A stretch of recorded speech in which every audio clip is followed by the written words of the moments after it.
Welcome back to another tabletop review. Today we'll be looking at the Smith Wesson Bodyguard 380. As you know, we're in a difficult time at the moment when it comes to the availability of many types of firearms. Most of my local outlets have had pretty sparse selections for months now when it comes to handguns, for example. And used guns have really dried up at my local stores as well. That's particularly frustrating to me because I like the bargains I used to be able to find. Those are pretty much non-existent today. Online purchases are a little better, but have the additional cost of shipping and transfer fees. Not being able to physically check out a used gun before purchase is also a problem. So online auctions not only have those costs, but also the additional risk of getting a bad purchase. I thought that might have been the case when I purchased this used Smith & Wesson Bodyguard 380 at an auction several months ago. I was concerned that my winning bid was just a little too low for a good outcome. When the gun arrived at my FFL, the clerk's comment was, "Pretty rough looking, and did you know the laser doesn't work?" Here we go, I thought.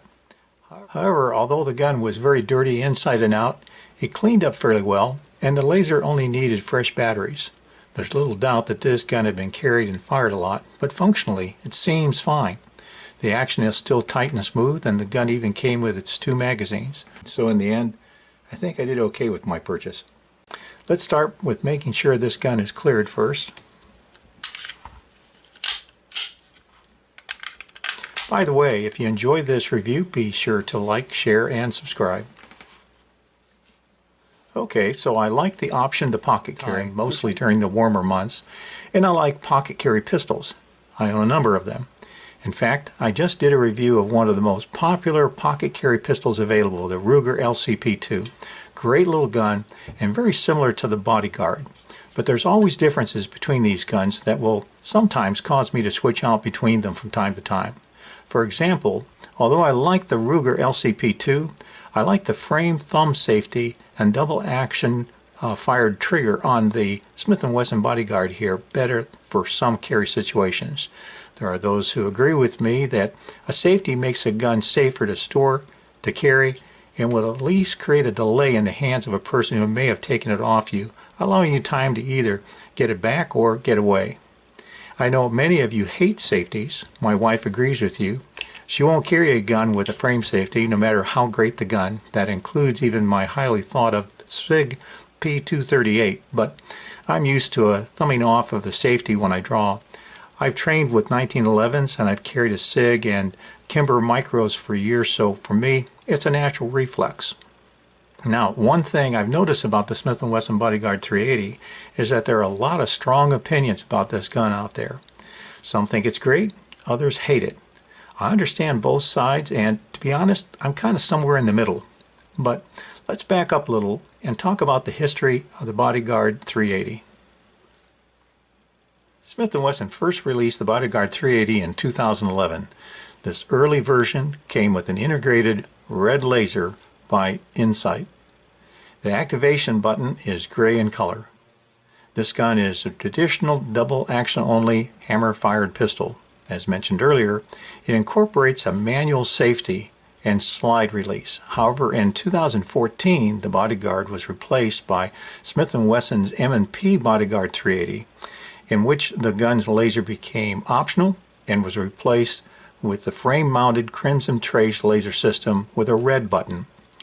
I've been told that today the gun can also be had without the frame safety, but I couldn't find that option on the Smith & Wesson website. The M&P branded Bodyguard also brought the aesthetics in line with the rest of the M&P product line, specifically the fish scale slide grips and more aggressive texture on the hand grips. So this gun, with its Insight gray button laser and straight cut slide serrations, is one of the early Bodyguards produced between 2011 and 2014. As for packaging, the early Smith & Wesson Bodyguard 380s like mine originally came in a cardboard box with 2 magazines, a good illustrated manual, a lock, a day planner-like pouch. It also included a spent shell casing. Today's Bodyguard 380s basically still come with the same stuff. Because mine was used, I didn't get the box, paperwork, or pouch with mine, but I did get the 2 magazines. As for specifications, the Smith & Wesson Bodyguard 380 is double action, hammer-fired, micro or pocket pistol. Today's Smith & Wesson M&P version of the Bodyguard 380 comes in a number of variations, including with or without the integrated laser. The barrel is 2.7 inches in length. Sights are smooth, snag-free steel dovetail with driftable adjustments front and rear. The magazine is 6 rounds. Overall length is 5.3 inches. Height is 4.1 inches with the magazine base with the finger extension. Slide width is just 0.75 inches, very narrow. The slide is stainless steel with a melanite coating. The frame is polymer construction. Weight overall is 12.35 ounces unloaded. The laser on mine is one of the early red Insight lasers with gray activation buttons. One tap turns it on. Second tap activates the pulsing mode. Third tap turns the unit off. The laser has an auto off feature that begins to shut the unit down after 5 minutes. Flashing and warning mode for about 15 seconds before shutting down. Nice feature. Newer M&P bodyguards have the option of the Crimson Trace laser, and it can be had in either red or green. And of course, there will be a red activation button. As for cons, the 10-pound long trigger pull is my first con. The long pull double action trigger might eliminate the practical need for the slide thumb safety, but it does present the shooter with a challenge when targeting. Pull is almost to the frame. And reset is weird too. It's so far out with a midway deceiving click. No, that's not it. Has to go all the way out. It's one of the main criticisms listed by others regarding this gun. This gun's long, smooth pull trigger reminds me a bit of a double action revolver on which I've had plenty of experience. Now, the San Diego short stroke trigger upgrade could solve that problem for about $100. However, something about the ergonomics for my hand size, something's off for me, perhaps my long fingers, I don't know. The trigger and grips are much better than my old original Ruger LCP, but still, and as with most small, narrow 380s, this gun is snappy to shoot. That's to be expected, but it's still not comfortable. Now, another con is this gun's reputation for needing a 200-round break-in period. Lots of failures to eject with the first rounds according to the early reports. With the cost of ammo today, that could be a real bummer. Now, to be fair, I also saw a lot of reviews that praised this gun's out-of-the-box reliability and spoke to no ammo problems at all. The newer M&P models may be even better on that issue. This one was well broke in, so I didn't experience any problems. Another con is the takedown pin, which can be difficult to remove and replace, as well as reassembly procedures can offer a challenge at times. We'll go over some of the tricks later in this review. Similar to my feelings about the Ruger LCP, another con is the black-on-black sights. Night sights, like on the SIG P238 or some white on the sights like the Kimber Micro 380, would have been helpful. Although costing less than the SIG P238 or the Kimber 380, I should mention that the price point on the Smith & Wesson M&P Bodyguard puts it on par with most micro pocket carries out there, like the Ruger LCP2, so there's not much gain there. Also, given that not everyone is a fan of the safety, I should list it as a possible con as well. I know with this trigger, it's like wearing pants with a belt and adding suspenders. This Insight red laser is okay, not the brightest of course, and for me, I also find lasers that aren't activated automatically, as with a grip system, to be almost useless in many real-world situations, especially under stress. The biggest pro of the Smith & Wesson Bodyguard 380 for its day, and even today, is that it has big gun features on a small micro-carry pistol, including driftable sights, front and rear, finger groove grip, a slide stop lever, a thumb safety, slide locks back after the last round is fired, inclusion of a built-in slim profile frame laser system. The double action fired trigger is smooth and allows you to pull the trigger again in case of the need for a restrike. Highly unlikely, but it's nice. It's a very nice ability to have. For its size, the metal sights on the Smith & Wesson Bodyguard 380 are great. They are smooth and snag-free in their construction, and again, both the front and rear sights are driftable and can be changed. The slide's melanite finish is extremely durable. There's a loaded chamber indicator. Magazines have bright orange followers to quickly identify them as empty. The slide frame thumb safety adds a high level of safety when carrying, especially comforting for pocket carry. I like the traditional mag release, and the overall construction of the gun is very good. The finger groove grips allow for better control of the gun when fired, and the mag extensions can be added for even better grip control. Accuracy is actually very good given this gun size. And again, the Insight laser is nicely integrated into the frame, and it works well enough, although it's button activated. And I like the auto off after 5 minutes to save battery life. The new Bodyguard M&P 380 can also be had with a more visible green laser. Overall, the feel, fit, and finish of this micro pistol are very good. And it's a Smith & Wesson. What can I say? Smith & Wesson has a great reputation for quality and reliability. And the new Bodyguard 380 is part of the Smith & Wesson now famous M&P line. And if you get the Bodyguard 380 today with a laser, it's going to be the highly respected Crimson Trace laser. Well, as for my range experience, the magazine release is well placed, functions smoothly, and ejects the magazine nicely. The magazines are well made, and I like the orange follower. 6 rounds load easily, and the mags seat nicely in the well. I like the finger extensions. There are more exaggerated finger extensions that are available, like this one. I'll just say that I did install one of these exaggerated extensions. It's very, very nice. Really helps in the control of the gun. However, the grips feel thin and a bit narrow for my comfort. With the long trigger pull and the narrow design, only adds to the awkward feeling of this gun to me. Of course, thinness makes it easier to hide and carry. The grip stippling is good, but a set of Talon grips might make them even better. Also, Hogue does make a set of grips for the Bodyguard 380 that might help those of us with long fingers. The slide is okay, but it seems hard to start in the racking. Then it works smoothly. The thumb safety is very stiff to set, but easy enough to disengage with a nice solid, firm, sure feel to it.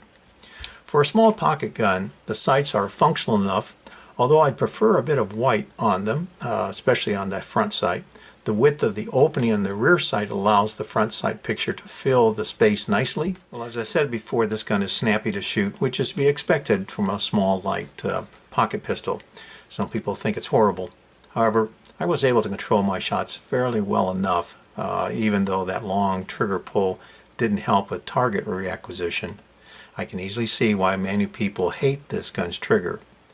No problems feeding most full metal jacket rounds or hollow tip ammo through this gun. Of course, it's a used gun that certainly is well broke in, so I didn't expect any problems.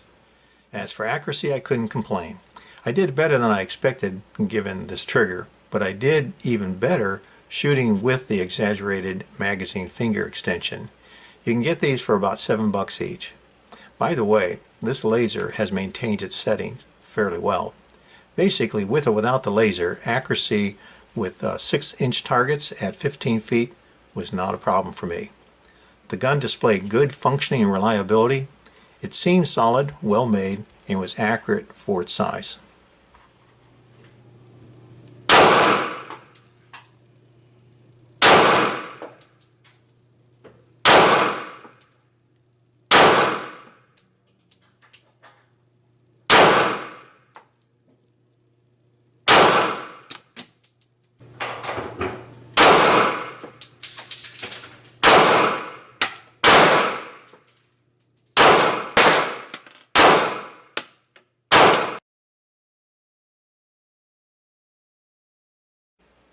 I've heard complaints about the takedown pin with this gun.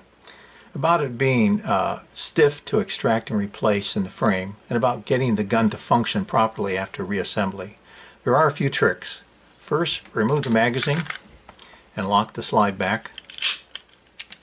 And then we're going to rotate the takedown pin clockwise, a little bit beyond the 6 o'clock position. Use a screwdriver to sort of pry it up just a little bit. Allows us to pull the pin out.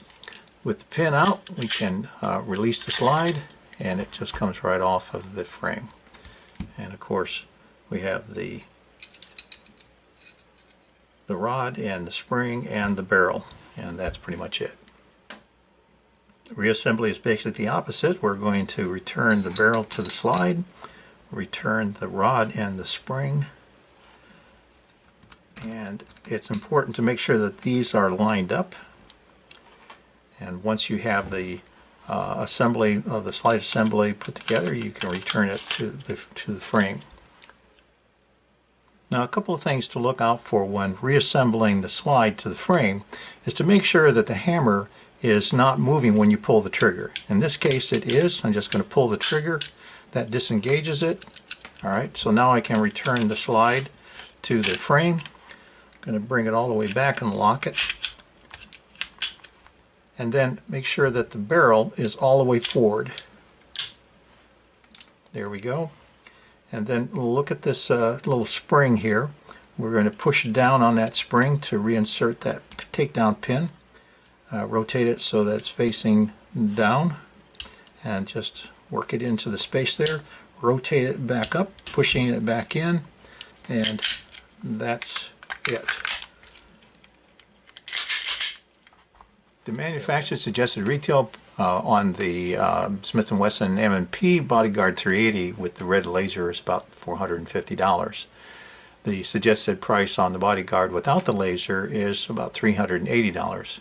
However, most actual sales of the Bodyguard 380 I've seen recently have actually been about $10 higher than these prices, so be prepared for that. Now, before we end today's video, I'd like to remind you that if you haven't already, be sure to like, share, and subscribe down below. And thanks for watching. So, wrapping up, the Smith & Wesson Bodyguard 380 has been available for the past 10 years with notable improvements in line with the Smith & Wesson M&P line that came out in 2014. For a pocket-sized micro pistol, it has some features that you'd expect on larger guns. It's designed for concealability, yet it has good sights, thumb safety with slide stop lever. Although button activated, the built-in laser appears to be of good quality and remains on zero and functions as it should. The trigger pull is long and somewhat awkward, but adds to the safety of this gun. Since I have long fingers, I could improve on the problem by adding hoe grips for a better personal fit.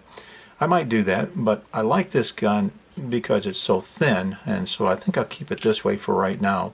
So am I happy with this gun? Well, I got it pretty cheap.